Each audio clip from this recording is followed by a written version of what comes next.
But I do have some concern that a significant element of the language in this correspondence seems to be almost preparatory for the oncoming of bad news, in the sense that there is a significant emphasis on the degree to which these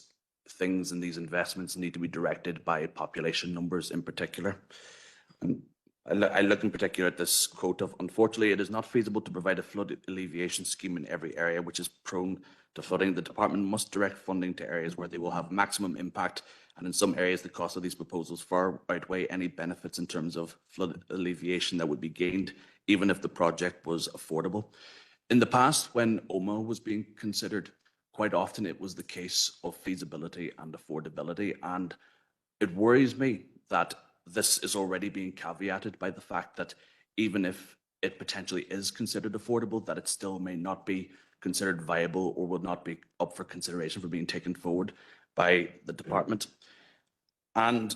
in terms of the criteria which would be applied to any potential scheme to benefit Omagh,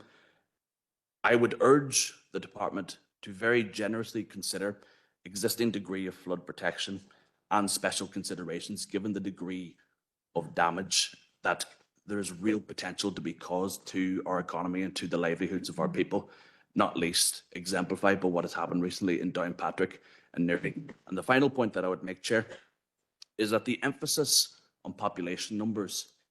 to a large extent, I think is actually quite hypocritical,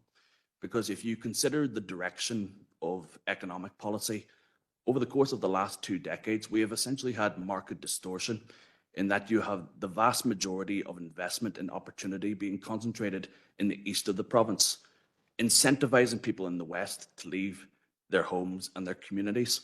and thus reducing the ability for us to actually have the numbers to be able to justify what, in their view, would be sufficient to be able to